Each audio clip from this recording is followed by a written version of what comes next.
ये है स्पेस और ये है एक अंडा जो दुनिया की सबसे ऊंची जगह से छलांग लगाने वाला है। अब इस एक ड्रॉप कंपटीशन में इनकेस आपने ये स्कूल में नहीं किया होगा तो बता दूं, इसमें ऐसा कंट्रैप्शन बनाना होता है जो रॉ एग को ऊंचाई से गिरने के बावजूद टूटने से बचाता है। तो मेरा ओरिजिनल प्लान था कि दुनिया की सबसे ऊंची बिल्डिंग से एक रॉ एग को कंट्रैप्शन में रखकर गिराऊं, पर इंसान तो हमेशा ऊंची बिल्डिंग बनाते रहते हैं, तो मैं नहीं चाहता था कि कोई फ्यूचर में इस रिकॉर्ड को तोड़े। तो इसके लिए मुझे सबसे ऊपर जाना होगा और मैं पहुंच गया आउटर स्पेस में। और 3 साल पहले जब मैंने अपना ये सफर शुरू किया, मुझे पता था कि मुझे अपने दूसरे ग्रहों पर चीजें भेजने के एक्सपीरियंस का इस्तेमाल करना पड़ेगा ताकि मैं एक गारंटीड रिकॉर्ड बना सकूं। पर मुझे ये नहीं पता था कि ये मेरी जिंदगी का सबसे फिजिकली, फाइनेंशियली और मेंटली थका देने वाला वीडियो होगा। तो चलिए पहले बता देता हूँ मैं सोच क्या रहा था। प्लान ये था कि एक एग को रॉकेट के आगे बांधकर फिर उस रॉकेट को वेदर बलून से जोड़कर उसे स्पेस में ले जाऊं। वहां पहुंचते ही वेदर बलून उसे छोड़ देगा और बस ग्रेविटी की वजह से ही रॉकेट मार्क 1 से भी ज्यादा स्पीड पकड़ लेगा और स्पीड ऑफ साउंड को तोड़ देगा और फिर अपने आप उसके पीछे के ये 4 पंख बाहर आएंगे और ये खुद झूलते हुए टारगेट लोकेशन पर पहुंचेगा और फिर 300 फीट के ऊपर से ये एग को छोड़ देगा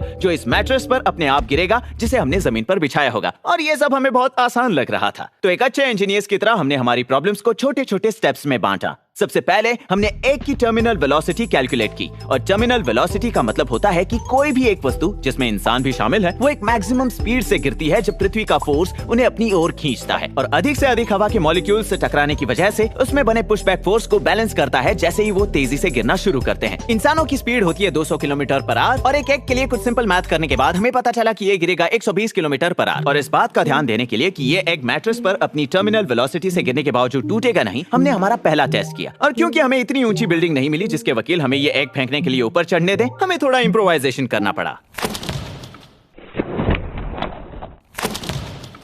83। यस! एग चेक करते हैं। ये टूटा नहीं है, तो हमारा मैट्रेस इस एग को बचा लेगा अगर ये अपनी टर्मिनल वेलोसिटी से भी तेज गिरता है। तो शुरुआत तो अच्छी हुई है।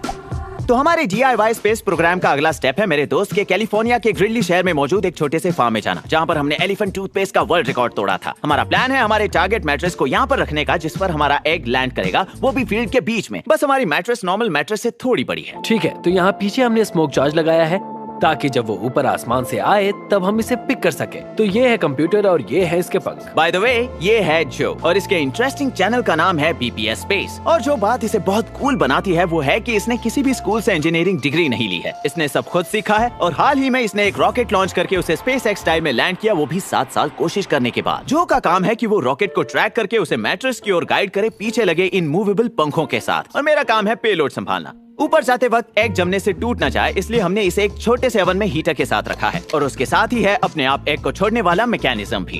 एग को छोड़ रहा हूँ। और ग्रिडली की इस फर्स्ट ट्रिप का पर्पस था फ्लाइट कैरेक्टराइजेशन टेस्ट। बेसिकली इससे पहले कि हम अपना वक्त और पैसा इस बलून को स्पेस में भेजने के लिए लगाएं, हम 10,000 फीट से एक लो एल्टीट्यूड टेस्ट करना चाहते थे, बस ये चेक करने के लिए कि हम रॉकेट के इन पंखों को स्टीयर कर सकते हैं या नहीं। हम यहाँ हर तरह का वर्ल्ड रिकॉर्ड बनाने वाले हैं। दुनिया की सबसे बड़ी मैट्रेस, फास्टेस्ट एग, सबसे ऊंचाई से गिरने वाला अंडा, इसमें कुछ भी गलत नहीं हो सकता, बस उन 4000 चीजों को छोड़कर। और फिर सारी तैयारियों के बाद हमें बस जरूरत थी एक ऑफिशियल एग की, जिनकी ऊपर वाले की दया से ग्रिडली के पास बिल्कुल भी कमी नहीं थी। हाय, आई एम सॉरी, ये बहुत डरावना है। ओके ओके ओके, नहीं नहीं नहीं नहीं। हे हे हे, आई एम सॉरी, मेरा प्रेशियस एग। हमारे संसार के इतिहास में ये है वो पहली मुर्गी जिसने ऐसे अंडे को जन्म दिया है जो स्पीड ऑफ साउंड से भी ज्यादा तेज जाएगा, supersonic, mark 1। Thank you, I am sorry, मैं जा रहा हूँ, कांग्रेचुलेशंस। तो दूसरे दिन हम सुबह के 4 बजे उठे क्योंकि तभी हवा सबसे शांत होती है ताकि हम हमारे फाइनल प्री लॉन्च की तैयारी कर सकें। हम लोड कर रहे हैं हमारे प्यारे एग को। साथ ही लास्ट मिनट में हमने एक मेटालिक स्ट्रीमर भी रॉकेट के पीछे जोड़ दिया ताकि उसे विजुअली ट्रैक करने में आसानी हो। हमारे पास सब कुछ 2-2 है। हमारे पास 2 लीड्स है, 2 इग्नाइटर्स है, मार्क के पास 2 सर्वोस हैं, फेयरिंग पर गलती होने का चांस नहीं। और तभी हमें हमारी गलती का सामना करना पड़ा। ओके, GPS पागल हो गया है। हमें लॉन्च को बंद करना पड़ेगा। हम बस चल ही रहे थे और फिर एक अचानक पुक करके बाहर निकल गया। और लॉन्च को बंद करना मतलब हमें अनफॉर्चुनेटली बलून में से सारी हीलियम गैस निकालनी पड़ी। और मौका मिला ही है तो मैं इसे ऐसे कैसे जाने देता। हेलो ये मजेदार है। फिर होम बेस पर हमने कुछ टेस्ट किए जिसने हमारे हाइपोथेसिस को कंफर्म किया, क्योंकि जीपीएस यूनिट ठीक रॉकेट के पीछे लगा था। लास्ट मिनट के मेटालिक स्ट्रीमर एडिशन की वजह से उसने जीपीएस के सिग्नल के साथ छेड़छाड़ की और उसकी वजह से रॉकेट का मैच स्पीड कैलकुलेट करने में कंफ्यूज हो गया, तो उसने वक्त से पहले ही एग रिलीज कर दिया। तो अगली सुबह हमने फिर कुछ मॉडिफिकेशंस किए, जिसमें सबसे इम्पोर्टेंट मॉडिफिकेशन था मेटालिक के बजाय प्लास्टिक ट्रैकिंग स्ट्रीमर लगाना। अच्छी बात यह है आज बिल्कुल भी हवा नहीं है। बुरी बात यह है कि आज तापमान 20 डिग्री कम है, जिसका मतलब है हमारा मैट्रेस मानो जम गया है। फिर भी हम आगे बढ़े। मार्क, तुम्हें गिरना नहीं है। और मैंने बहुत ध्यान से हमारे रॉकेट को नए बलून लॉन्च साइट पर डिलीवर किया। भेज दो बेबी, अच्छे से भेज दो।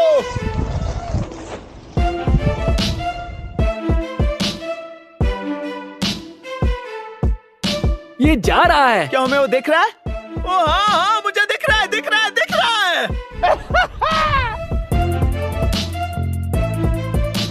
ओ, ये रहा वो। और जबकि ये सारी चीजें बहुत बढ़िया दिख रही थी, तो शायद हम मुश्किल में पड़ सकते हैं। हम तुरंत समझ गए कि हमने जितना सोचा था ये बलून उससे धीरे ऊपर जा रहा था। हम दक्षिण की ओर हैं और हमने आधा रास्ता ही तय किया है, जो हमारी सोची हुई ट्रैजेक्टरी से बिल्कुल अलग था। तो कुछ और मिनट रुकने के बाद हमने रॉकेट को मैन्युअली ड्रॉप करने का फैसला लिया, क्योंकि हम ऑलरेडी रॉकेट से इतने दूर थे कि उसे ग्रेविटी और बस पंखों की मदद से सीधा मैट्रेस पर गिराना मुश्किल था। 3, 2, 1 क्लिक्ड। अरे नहीं, ये सही नहीं है। और फिर इस तरह हमें दिन की दूसरी मुश्किल का सामना करना पड़ा, जब हमारे पंख ने रॉकेट को गोल गोल घूमने पर मजबूर कर दिया। एल्टीट्यूड है 1400, ये बहुत तेजी से नीचे आ रहा है।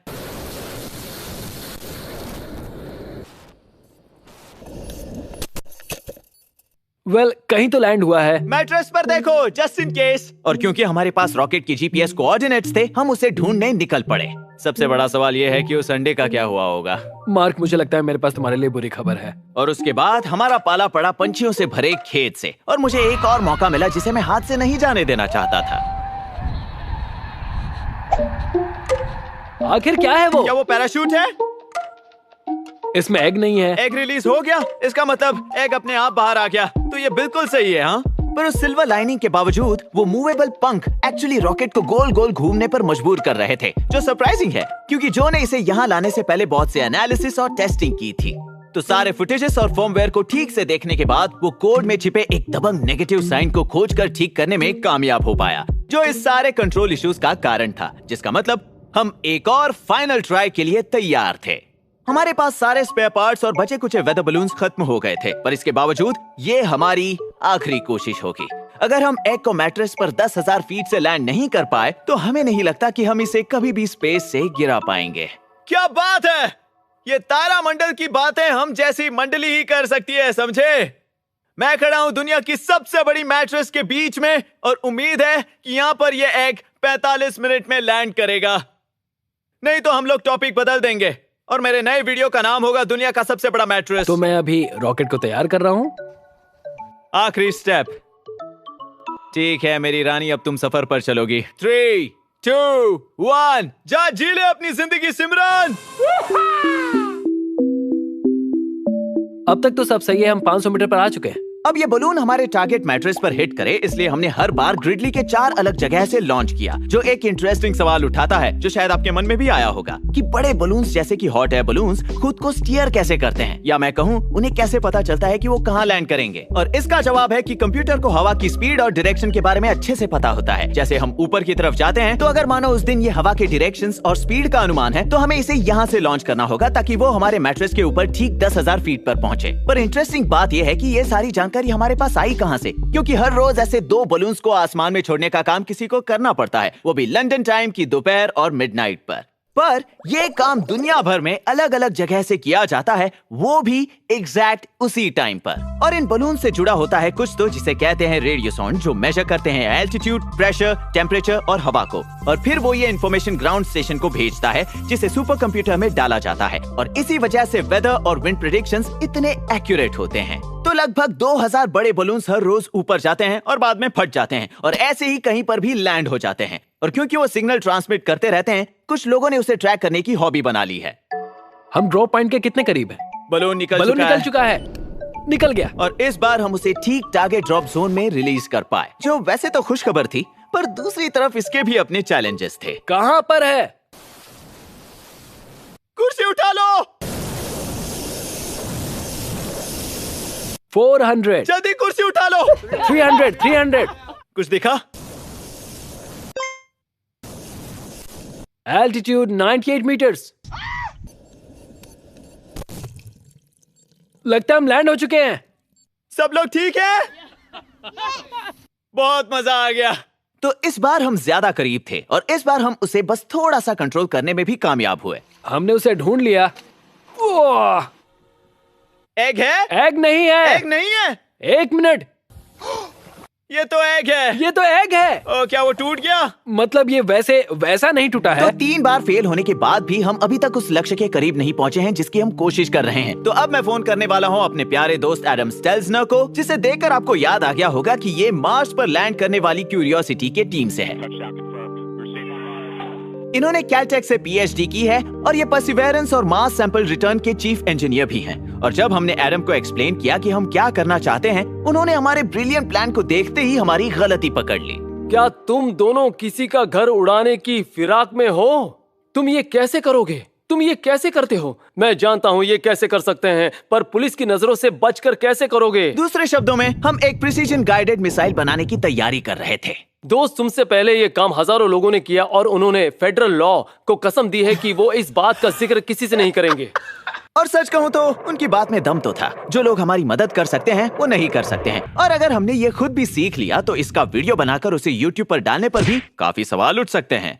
तो एडम के साथ एक फलदायक चर्चा करने के बाद, पर हमें उसे उस हाइट पर रिलीज करना होगा और फिर हम करते हैं लॉबिंग। तुम्हें हीटिंग के बारे में सोचना चाहिए और 2 स्टेजेस के बारे में। हमने चीजें बदलने का फैसला किया और अब एग को एक छोटे शहर के बीच पीछी मैट्रेस पर प्रिसीजन गाइड करके लैंड करने के बजाय हमने हमारे एग के टारगेट को डेजर्ट में रख दिया। पर क्योंकि हमने बदलाव किया था, इसलिए हमने अपने पुराने डिजाइन को डिस्कार्ड कर दिया और कुछ महीने लगाकर एक नया डिजाइन नए सिस्टम के साथ बनाया, जिसको हमने क्यूरियोसिटी लैंडिंग से चुराया था। क्योंकि अगर वो आराम से एक रोवर को मंगल ग्रह पर उतार सकता है तो वो पृथ्वी पर एक अंडे को तो उतार ही सकता है। तो हम अभी भी वेदर बलून से ही स्पेस में जा रहे हैं, पर इस बार हमारे रॉकेट के पंख हिलेंगे नहीं और ये पहले वाले से 3 गुना लंबा और 4 गुना भारी होगा, ताकि इस बात की गारंटी मिल सके कि इस बार एक सुपरसोनिक स्पीड्स में नीचे आएगा। फिर जिस तरह नासा अपर एटमॉस्फेयर में क्रूज को अलग करती है और फिर एरो ब्रेकिंग का इस्तेमाल करके कुछ ऊर्जा और स्पीड नष्ट करते हैं, हम भी हमारे रॉकेट को आधे में अलग करेंगे। एक बार जैसे ही वो साउंड बैरियर को तोड़ देगा और अब क्योंकि सिस्टम पहले के मुकाबले हल्का होगा, वो नेचुरली एरो ब्रेक लगाएगा और उसकी स्पीड उसकी टर्मिनल वेलोसिटी से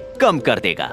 मार्स में अगले स्टेप में पैराशूट खुल गया था। उसके बाद उसके हीट शील्ड अलग हो गए थे। हम भी हमारे रॉकेट में खुद का पैराशूट लगाएंगे और उसके आगे लगे कोन को रिलीज कर देंगे, जिसकी वजह से आगे लगे हमारे एयर बैग्स कुशन्स एक्सपोज हो जाएंगे। जैसा आप देख सकते हैं, हमने इसे लिया है स्पिरिट और अपॉर्चुनिटी लैंडिंग से। हमने जानबूझकर इसे इतना एम्बिशियस रखा है और बहुत कॉम्प्लिकेटेड बनाया है। पर कुछ महीनों बाद हम अपने नए डिजाइन से बनाए हुए रॉकेट के साथ नई उम्मीदें बांधे हुए फिर से डेजर्ट में पहुंच गए। और अब बारी थी हमारे ऑरेंज पैराशूट की, क्योंकि जब मैंने नासा छोड़ा था तो मेरे दोस्तों ने मुझे ये नायलॉन का रेक्टेंगुलर पीस दिया था और पैमाने के हिसाब से ये रेक्टेंगल एग्जैक्टली उसी पैराशूट का हिस्सा है जिसे क्यूरियोसिटी रोवर को लैंड करने के लिए यूज किया गया था। तो जो टुकड़ा आपने देखा वो उन 80 रेक्टेंगल्स में से एक है, जिसे अभी आप दुनिया की सबसे बड़ी विंड टनल के फाइनल टेस्ट में यूज करते हुए देख रहे हैं। तो इससे बेहतर इसका इस्तेमाल और कहाँ हो सकता था। तो कुछ स्क्राइबिंग के बाद, कुछ कटिंग के बाद और थोड़ी सिलाई करने के बाद इसने अपनी जीवन का लक्ष्य पा लिया, वो भी नए मिशन के साथ। तो जैसे ही शाम हुई, हम अपने होटल लौट आए। फाइनल प्रिपरेशन के लिए देर रात तक काम किया। इस आइडिया को पैशन प्रोजेक्ट बनाने में 3 साल की मेहनत और ढेर सारा काम लगा है। फिर भी हम यहीं तक पहुंच पाए हैं, जो कि काफी नहीं है।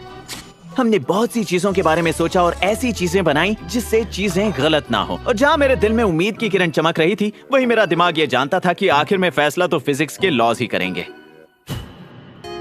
तो दूसरे दिन सुबह सुबह बलून के इंचार्ज क्रू लॉन्च साइट पर पहुंचकर उसे भरने लग गए। और ये बलून दूसरे बलून से थोड़ा अलग था, क्योंकि ये था 0 प्रेशर वेदर बलून। एक टिपिकल वेदर बलून के मुकाबले ये बलून का फायदा ये है कि ये स्पेस में ऊंचाई तक जा सकता है, ज्यादा भार उठा सकता है और ये नीचे से खुला रहता है, जिसका मतलब ये प्रेशर को इक्वलाइज करता है और इसका फटना नामुमकिन है। तो जब आप चाहते हैं कि वो नीचे आए, तब आपको एक सिग्नल भेजकर रस्सी खींचनी पड़ती है, जिससे ये साइड से खुल जाता है, मानो जैसे कोई जिप लगी हो, और अपने आप नष्ट हो जाता है। पर इसकी कमी ये है कि ये इतना हल्का और पतला होता है कि इसे बिना ग्लव्स के छू नहीं सकते। और फिर इसे भरने के लिए हमें 1 घंटा लग गया, वो भी 4 बड़े हीलियम के टैंक से। पर तभी हमें एक बहुत ही दर्दनाक बात का सामना करना पड़ा।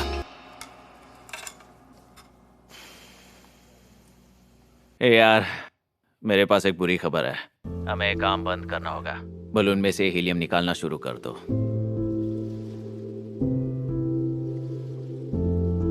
लॉन्च नहीं हो रहा।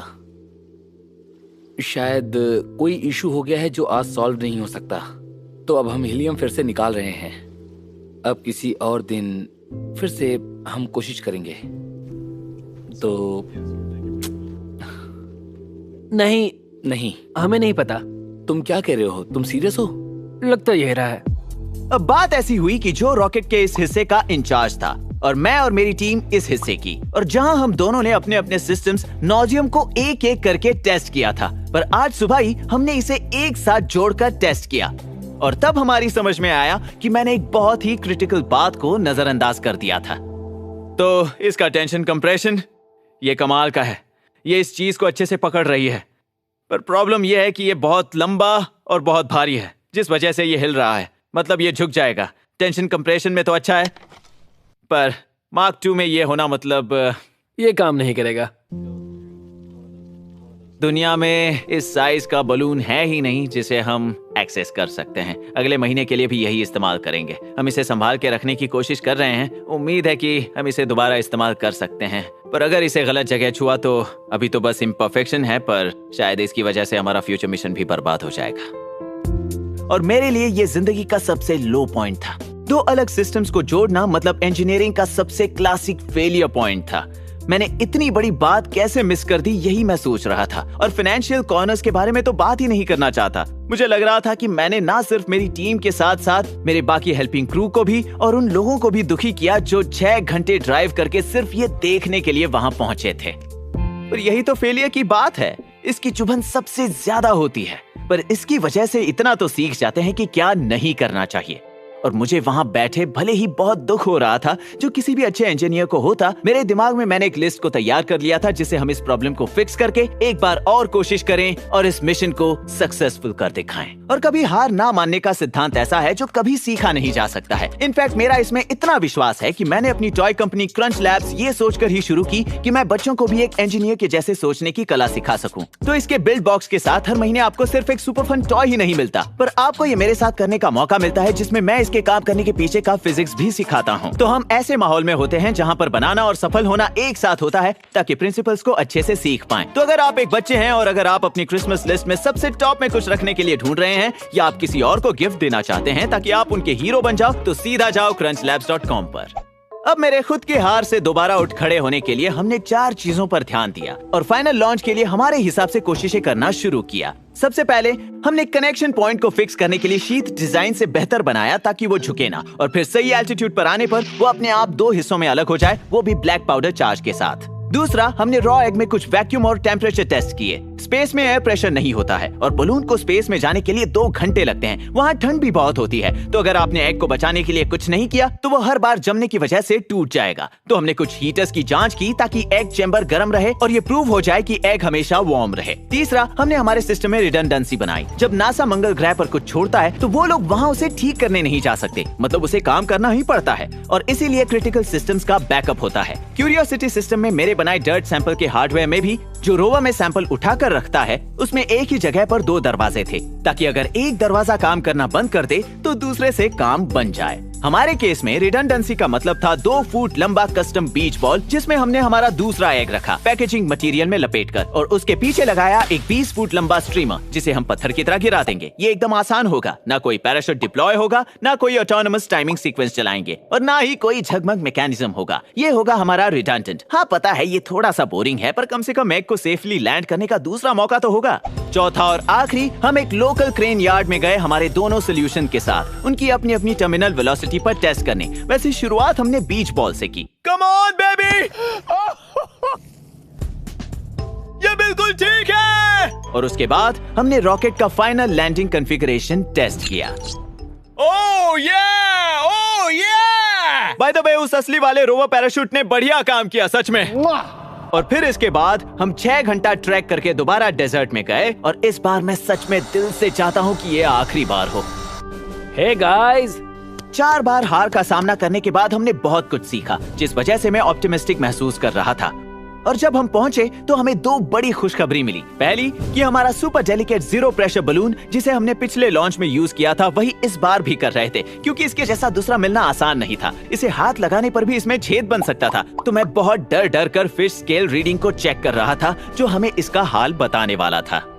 इसकी फोर्स रीडिंग है 37.6 किलोग्राम, क्योंकि बोयेंसी फोर्स इसे ऊपर की ओर खींच रहा है। और इम्पोर्टेंट बात यह है कि ये बदल नहीं रहा है। अगर ये बदलता रहता और बार बार नीचे आता तो इसका मतलब इसमें छेद होता, पर ये रुका हुआ है 37.6 पर। ये बड़ी बात है। और दूसरी खुशखबर ये थी कि मेरा जिगर का टुकड़ा, मेरा लकी चार्म एल चेन यहाँ पहुंच चुका था। एल को शायद आप पहचानते होंगे, वो एडम के साथ वो दूसरा बंदा है यहाँ पर जिसने एक्चुअली ये कहा था, Touchdown confirmed. We're safe on Mars. अगर हम कामयाब हुए तो यही होगा जो ऑफिशियली बताएगा। और फिर सारी जरूरी लास्ट मिनट तैयारी करने के बाद और 3 साल के बाद तुम तैयार हो बेबी। हम आखिरकार उड़ने के लिए तैयार थे। रेडी 3, 2, 1।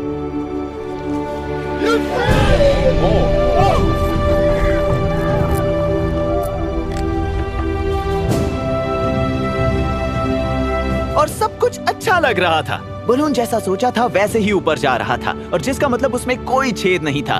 और आखिरकार चीजें हमारे हिसाब से हो रही थीं। क्या ये ऐसे ही दिखना चाहिए? हाँ। और ऊपर स्पेस में पहुंचने के लिए पूरे 2 घंटे लग गए।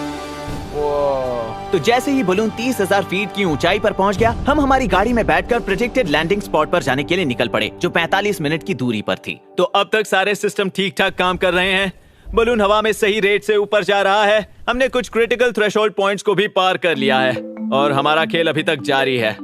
लोग कहते हैं 5वीं बार तो काम बन ही जाता है। और हम कार से बलून को पीछे छोड़ने लगे तो हमने गाड़ी साइड में लगाई, और जैसे ही वो एक इम्पोर्टेंट एल्टीट्यूड पर पहुंच गया जो था कुछ 1 लाख फीट। मैं कहूंगा कि 1 लाख के ऊपर है। 1 लाख के ऊपर मतलब ये 30 किलोमीटर ऊपर था, जो एक कमर्शियल प्लेन की उड़ान से 2.5 गुना ऊपर था। और क्योंकि वो बलून ऊपर जाने पर इतना फूल चुका था कि हम उसे नीचे खड़े होकर भी देख पा रहे थे, जो सच में बहुत ही कमाल का था। हाँ, मैं देख सकता हूँ। हाँ दोस्तों, ये बिल्कुल दिख रहा है। पर जो कमाल का नहीं था वो कुछ देर बाद जो ने अपने बिनोक्यूलर्स से देखा, और उसकी इस ऑब्जर्वेशन से हमें पूरी तरह हिला दिया। ये बहुत बड़ा दिख रहा था, फिर अचानक से छोटा हो गया। तुमने उसे छोटा देखा? हाँ, वो छोटा दिख रहा था। लेकिन ये बहुत ही अजीब है कि ये पूरी तरह से गायब हो जाएगा। और उसके बाद हमें बलून ट्रैकिंग टीम से एक दिल दुखाने वाला कॉल आया। इसे गिरे हुए 2 मिनट हो गए हैं।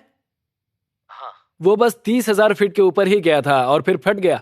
पर ये फटते नहीं है, वहां पर तो जीरो प्रेशर है ना। और हाँ, ये सच है, वो फटते नहीं है। पर हमारी जानकारी के बिना जब हम उसे जमीन पर से देख रहे थे, रॉकेट और बीच बॉल बलून के आसपास ही 10 मिनट से गोल गोल घूम रहे थे, कि जो रस्सी हमने बलून को खोलने के लिए लगाई थी वो बलून के आसपास ही कसने लगी। और बाद में वो इतनी जोर से कस गई कि उसने खुद ही बलून की रस्सी को खींच दिया, और जैसा कि आप देख सकते हैं खुद को नष्ट कर दिया। और इससे पहले कि हमें रॉकेट और बीच बॉल को बलून से रिलीज करने का मौका मिलता, ये सब एक दूसरे में उलझकर एक बड़े से ढेर के साथ लगभग 240 किलोमीटर की तेजी से नीचे आने लगे, जिसमें हमारे एक का बचना मुश्किल था। चलो ड्राइविंग शुरू करते हैं। और जैसे हम ड्राइव करके जा रहे थे, मैं बस यही सोच रहा था कि अब सब कुछ हमारे डाले हुए रिडंडेंट सिस्टम्स के हाथ में है। हमें लगता है कि वो शायद करीबन 3 किलोमीटर की दूरी पर है। ये हमारा अपोलो 13 मोमेंट था। अगर हमारा रॉकेट खुद को इस उलझे हुए बलून के कचरे से 20,000 फीट पर अलग कर पाया तो वो हमारे लकी ऑरेंज पैराशूट को डिप्लॉय कर देगा, और हमारा एग अपने एयर बैग के साथ सुरक्षित लैंड हो जाएगा। और जब हम रुके तब हमें पता था कि जो हुआ सो हुआ। अब वैसे भी हम कुछ कर नहीं सकते थे, पर हमें अपने मलबे को ढूंढकर अपनी किस्मत से रूबरू तो होना ही था। मुझे कुछ ऑरेंज दिख रहा है, यही लगता है रोवर पैराशूट है। ओके, हमारी चीज मिल गई है। और हमारे सामान को इस तरह देखना अपने आप में बहुत बड़ी बात थी, क्योंकि इसका मतलब था कि उसने खुद को बलून के कचरे से 20,000 फीट पर अलग करके अपने आप को इजेक्ट कर लिया था। और बाद में जब हमने फुटेज चेक किया तो ये बात कंफर्म हो गई, और ये देखकर मुझे बहुत खुशी हुई। बस मैं अपनी उम्मीदें और बढ़ाना नहीं चाहता था। तो चलो विंडो में से देखते हैं, इसमें काफी मिट्टी गई है। क्या तुम्हें दिख रहा है? चलो विंडो में से देखते हैं। Touchdown confirm. हम पृथ्वी पर सुरक्षित उतरे हैं या नहीं, वो अभी देखना बाकी है। चलो चेक करते हैं। Oh man,